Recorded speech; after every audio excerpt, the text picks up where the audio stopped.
A war of words has broken out between two Australian airlines as carriers battle for crucial business in this pandemic era. Rex Australia has expanded its domestic operating routes despite challenges posed by COVID.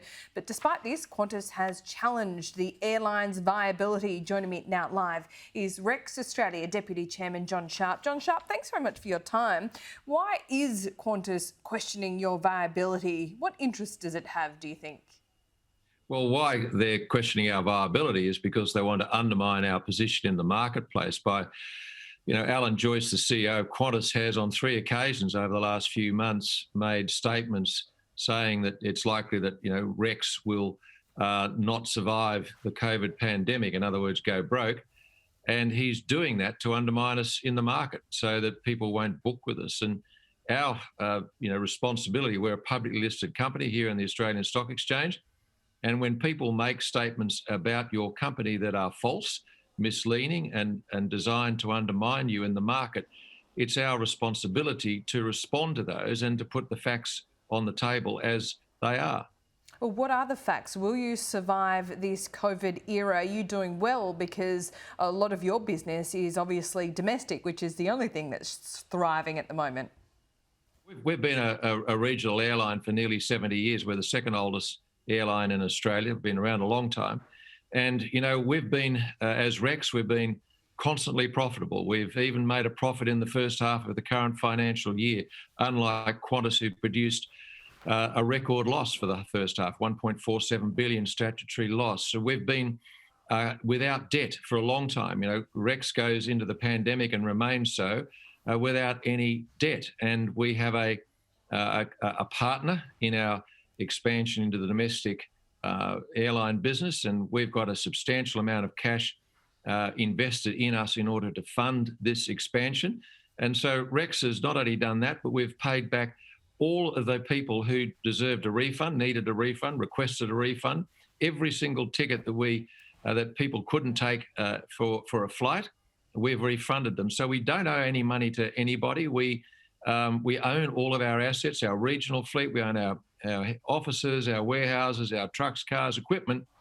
We're in a really strong position, far stronger than any other airline in Australia, and one of the strongest financial positions of any airline in the world. Is it now a position, really, that Qantas is too big to fail?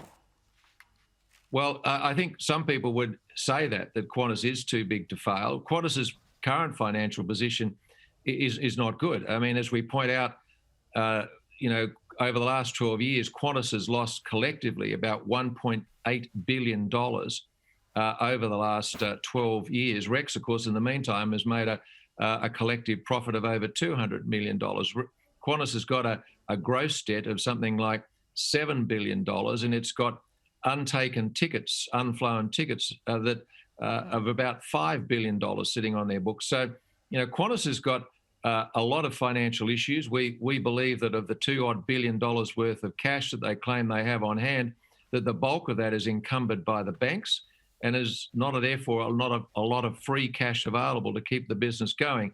And you've seen, Laura, just in the last few weeks, the government come down with a new package, which I called Qantas Keeper. It was designed to assist Qantas, $1.2 billion in total in the package, of which about $800 million goes towards Qantas. And the government's done that because they're concerned that Qantas could fail, and hence they've brought in this package to assist them with about $800 million of it going to Qantas.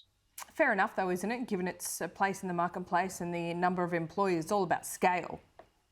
Well, yeah, I mean, obviously the government believes it's the right thing to do. Clearly, the government is providing that level of assistance to Qantas because they believe they genuinely need it, because there is a risk of Qantas being in really deep hot water. You've also got to remember that too? We receive some of that. Virgin receives some of the $1.2 billion. We receive a very small amount of that, a tiny proportion of that, through the continuation of what's called the RANS program, which is for all regional airlines. And we also participate to a much lesser degree in the TANS program, which is the tourism part of the package. So Rex receives some of it, but of the $1.2 billion that package is worth, Qantas receives about 80% of it, $800 million, I should say. And that's on top of the $1.2 billion that already received since COVID started. Well, John Sharp, it's interesting indeed, and you have had your opportunity to lay out your case this morning, and we thank you for your time. We'll speak soon. Thanks very much, Laura.